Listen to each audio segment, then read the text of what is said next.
Good morning ninth class.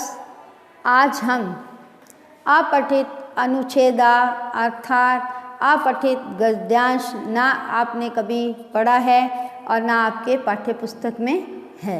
इसको संस्कृत में अपठित अनुच्छेदा कहते हैं। अब इसमें नारी के सम्मान की बात कही गई है कि जिस समाज में नारी का सम्मान नहीं होता वो हमेशा समाज विनाश की तरफ बढ़ जाता है। अब देखिए संस्कृत में इसका उच्चारण करेंगे। समाजस्य प्रगति नारी प्रगत्याधीना वर्तते। समाज की प्रगति नारी की प्रगति के अधीन है। यत् नर नारी च इति जीवन रथनस्य द्वे चक्रे। क्योंकि नर और नारी जो है जीवन रूपी रथ के दो पहिए हैं। यथा च एक चक्रम रथस्य कारणम न नारी बिना पुरुषस्य गति न अस्ति। उसी तरह नारी के बिना पुरुष की गति नहीं होती। जीवन के सभी क्षेत्र में सुशिक्षित नारियां पुरुष के समान सभी कार्य करने में सक्षम है। जीवनस्य सर्वेषु क्षेत्रेषु सुशिक्षिता नार्यपवंता सर्वकार्य क्षमता वर्तते।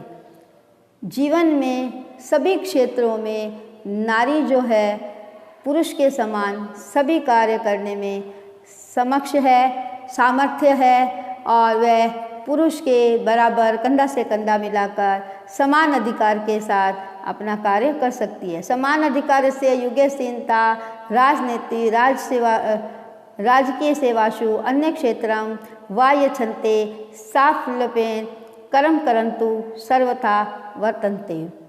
वे समान अधिकार के इस युग में राजनीति में, राजकीय सेवाओं में अथवा अन्य क्षेत्रों में इच्छा अनुसार सफलतापूर्वक कर्म करने के लिए सामर्थ्य है। अर्थात सभी क्षेत्रों में, चाहे वह शिक्षा विभाग हो, चाहे अन्य विभाग हो, चाहे राजनीतिक क्षेत्र हो, चाहे कोई भी उच्च पद अधिकारी हो, सैनिक में हो, तो वो सभी राजकीय क्षेत्रों में या अन्य किसी भी क्षेत्रों में सभी विभागों में नारी जो है सर्वोपरि मानी गई है और नारी ने सफलता भी प्राप्त की है। स्वतंत्रता पर्यंत तो राष्ट्रीय शासन नारी शिक्षाया महत्वम सम्यागणु भवति। वे समान अधिकार के युग में हर तरह आगे बढ़ती हुई पुरुष के साथ कंधा से कंधा मिलाकर चलती है। स्वतंत्रता प्राप्ति के बाद तो राष्ट्रीय शासन नारी शिक्षा के स्वरूप को, महत्व को भली प्रकार से अनुभव करता है। स्वतंत्रता से पूर्व नारी का सम्मान इतना नहीं किया जाता था और उसको उच्च पदों पे आसीन नहीं किया जाता था। स्वतंत्रता के पश्चात नारी के सम्मान को भली पूर्वक अनुभव किया गया है। मध्यकाल अवगुण धनावत्स्य अशिक्षिता नार्य संप्रति यस्ते शिक्षा प्राप्य सक्रिय राजनीति प्रशासकीय पदेषु अन्यन्तु च विद्वेषु क्षेत्रेषु प्रतिष्ठा संति।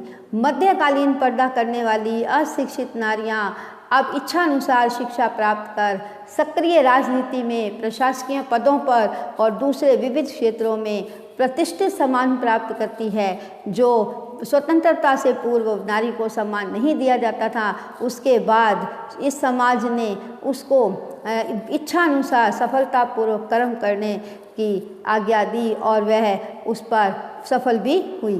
इस प्रकार नारी जो है एक पूजा के योग्य मानी गई है। इत्ते नारी पूजा महिला जन समादर व समाजस्य क्षेत्र से तस्य अयलना तु राष्ट्रसु विद्याता। इस प्रकार नारी पूजा अथवा महिला की उचित सम्मान समाज के कल्याण के लिए है। उसकी अवहेलना तो राष्ट्र की हानि है। यदा यदा नारीणाम अवहेलना कृता राष्ट्रस्य पतनम संजातम। उस अवहेलना तो राष्ट्र की हानि है। जब जब नारियों की अवहेलना की जाती है हमेशा राष्ट्र का पतन ही हुआ है। यत्त नारी समान तत्रैव सनातन सुखम अखंडगा च शांति संभावते। जहाँ नारी का सम्मान होता है वहाँ सनातन सुख और अखंड की शांति की संभावना होती है। तो हमें इस अनुच्छेद से ये शिक्षा मिलती है, ये प्रण लेना चाहिए कि नारी का सम्मान जिस घर में, जिस समाज में, जिस देश में होगा तो वो देश, समाज, परिवार वो हमेशा प्रगति के रास्ते पर ही जाएगा। अन्यथा नारी का अपमान करने से, नारी का अपमान जहाँ होगा वहाँ हानि ही होगी। तो ये अपठित अनुच्छेदा आज संस्कृत भाषा में इसके साथ हिंदी अनुवाद भी समझाया गया। तो आगे का एक नए विषय के साथ अपठित अनुच्छेदा हम संस्कृत भाषा में इसका लिखकर उसका हिंदी अनुवाद भी करेंगे।